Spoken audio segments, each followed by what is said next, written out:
নমস্কার, বাঙালি ধর্ম চ্যানেলে সবাইকে স্বাগত। সবাই কেমন আছো? আশা করি ভালো আছো। ভালো থাকবে, ভালো রাখবে, নিজের কর্মের ওপর সদা সর্বদা ভরসা রাখবে। তোমরা নিশ্চয়ই অনেককে বলতে শুনেছো যে এত পুজো পাঠ করি তবু জীবনে দুঃখ দুর্দশা কাটে না, সংসারে অভাব অনটন কিছুতেই কাটে না। এত পুজো পাঠ করছো কিন্তু পুজোর সঠিক ফল তোমরা পাচ্ছ না। এর কারণ হচ্ছে হয়তো পুজো পাঠ করছো কিন্তু ছোট ছোট কিছু ভুল হয়তো জেনে বা না জেনে করে ফেলছো, যার জন্য পুজো অসম্পূর্ণ থেকে যাচ্ছে। বা ভুল পদ্ধতিতে ভুল নিয়মে পুজো করছো, সেই জন্য হয়তো তার বিরূপ প্রভাব পড়ছে। সেই জন্য বাড়িতে ঠাকুর পুজো করার কিছু নিয়ম আছে, সেই নিয়মগুলোই আজকে বলবো। প্রথমে যেটা করতে হবে সেটা হচ্ছে সবসময় স্নান করে শুদ্ধ হয়ে তবে ঠাকুর ঘরে আসতে হবে। মন শান্ত করে তবে ঠাকুর ঘরে আসতে হবে। মন যেন সবসময় পরিষ্কার থাকে পুজো করার সময়, কোনো খারাপ চিন্তা যেন মনের মধ্যে না থাকে, কারুর বিষয় তোমাদের চিন্তা ভাবনা যেন না থাকে, কারুর প্রতি রাগ কারুর প্রতি ক্ষোভ এই সমস্ত নিয়ে কখনোই পুজো করলে পুজোর শুভ ফল তোমরা পাবে না। সেজন্য মনকে শান্ত করে সব সময় ঠাকুর ঘরে এসে পুজো করতে হবে। দ্বিতীয় হচ্ছে পুজোর শুরু করার প্রথমে হচ্ছে প্রদীপটা জ্বালিয়ে নাও। প্রদীপটা জ্বালিয়ে নিয়ে তামার ঘটিতে 1 ঘটি জল রাখো। তারপর চোখ বন্ধ করে ভগবানের কাছে প্রার্থনা করো, ভগবান এতদিন অবধি তোমাদের যা দিয়েছেন তার জন্য তোমরা কৃতজ্ঞ। তারপর হচ্ছে প্রতিদিন ঠাকুরের কাছে নতুন নতুন সমস্যা নিয়ে ঠাকুরের দরবারে হাজির হবে না, তাহলে এতদিন ধরে ভগবান তোমাকে যা দিয়েছে সেই সব নষ্ট হয়ে যাবে।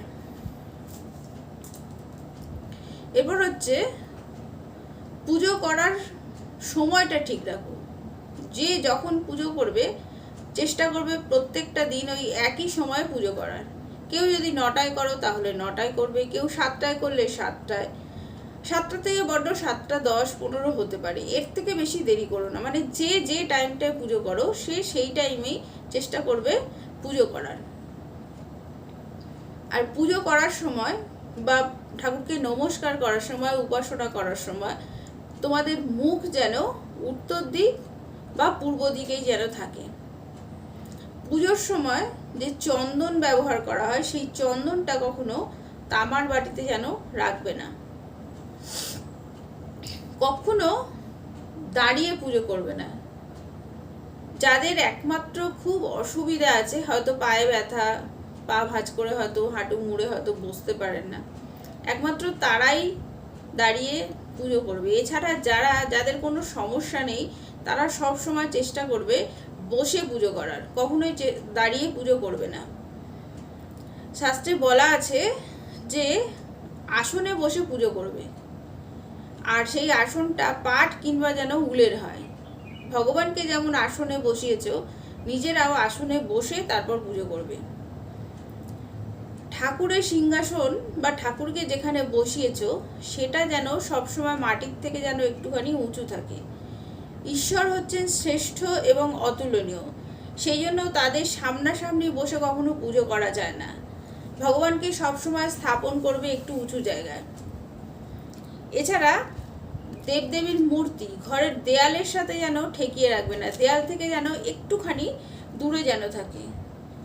বাড়িতে হোক বা মন্দিরে হোক পুজো শেষ করে ঈশ্বরের কাছে কখনো ক্ষমা চাইতে ভুলে যাবে না। জ্ঞানে বা অজ্ঞানে যদি কোনো ভুল হয়ে যায় ক্ষমা চাইলে ঈশ্বর নিশ্চয়ই ক্ষমা করে দেবেন এবং তোমাদের আশীর্বাদ করবেন। পুজোর ঘর যেন বা পুজোর সিংহাসন বা ঠাকুর যাদের একটা ঘর আছে হয়তো ঘরের মধ্যেই বসিয়েছো, সবসময় চেষ্টা করবে উত্তর পূর্ব কোণে, যেটাকে ঈশান কোণ বলা হয়, সেইখানে ভগবানকে বসাতে। আর একটা জিনিস সেটা হচ্ছে অনেকের বাড়িতেই হয়তো মূর্তি আছে ঠাকুরের, অনেকেই এখন পেতলের মূর্তি বসিয়ে পুজো করে। এই মূর্তি যেন কখনো 9 ইঞ্চির বেশি যেন না হয়। 9 ইঞ্চির কম হলে ঠিক আছে, 9 ইঞ্চির বেশি বড় ঠাকুর বাড়িতে পুজো করা যায় না। বড় ঠাকুর একমাত্র মন্দিরেই পুজো হয়, বড় ঠাকুর কখনো ঘরে পুজো হয় না। ঘরের ঠাকুরের সাইজ সবসময় 9 ইঞ্চির বেশি যেন না হয়।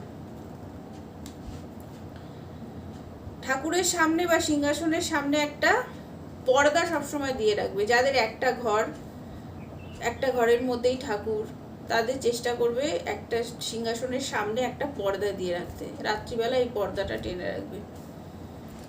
পুজোর কাজে যে সমস্ত জিনিস ব্যবহার হয়, যেমন শঙ্খ, ঘণ্টা, প্রসাদের পাত্র, প্রদীপ, শিবলিঙ্গ, ভগবান শালিগ্রাম শিলা কখনো মাটিতে রাখবে না।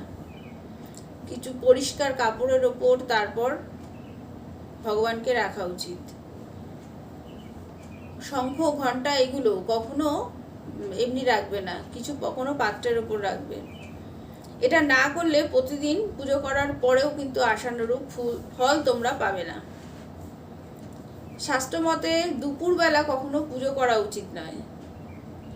এই সময়টা পুজো করার জন্য নিষিদ্ধ বলে মনে করা হয়। এই সময় করা পুজো ভগবান গ্রহণ করেন না। তাই 12টা থেকে 3টে পর্যন্ত পুজো করা উচিত নয়।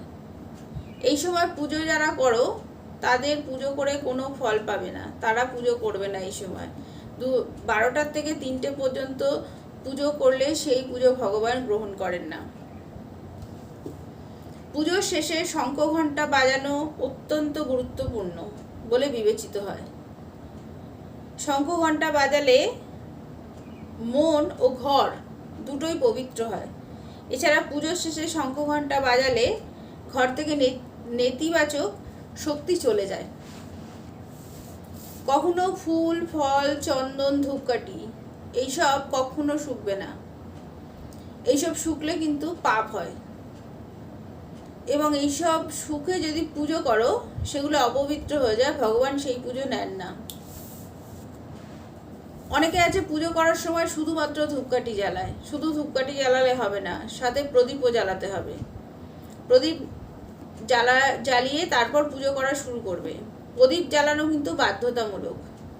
এটা বিশ্বাস করা হয় প্রদীপ আমাদের দেওয়া প্রসাদ, ধূপ এবং অন্যান্য যা কিছু আমরা ভগবানের উদ্দেশ্যে দিই তার সাথে ভক্তি সাক্ষী থাকে হচ্ছে এই প্রদীপ। পুজোর আগে প্রদীপ না জ্বালিয়ে রাখলে কখনো ঈশ্বরের কাছে আমাদের প্রার্থনা পৌঁছায় না। সেই জন্য প্রদীপ অবশ্যই পুজো করার সময় জ্বালাবে। কখনো মাথা না ঢেকে পুজো করা উচিত নয়।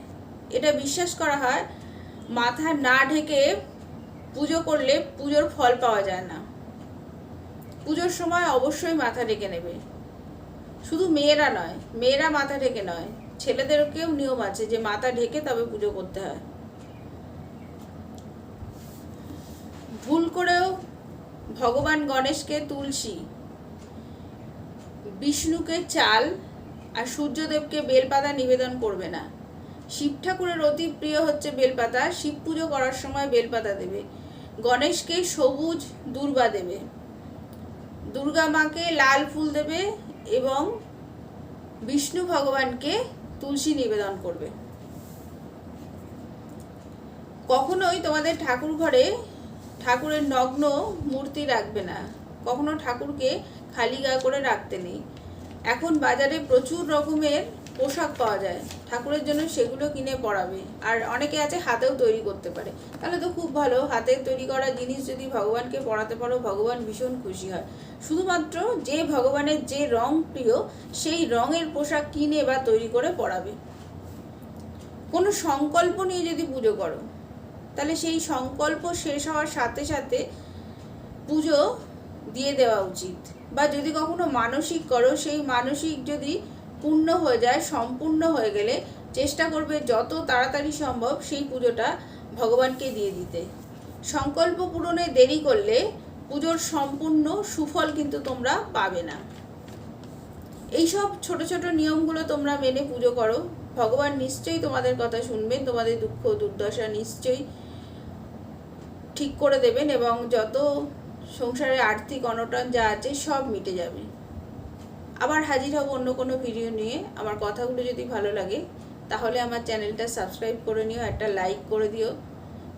সবশেষে একটা কথাই বলবো, নিজে ভালো থাকবে, সবাইকে ভালো রাখবে, বাঙালি ধর্ম চ্যানেলের সাথে সদা সর্বদা জুড়ে থাকবে।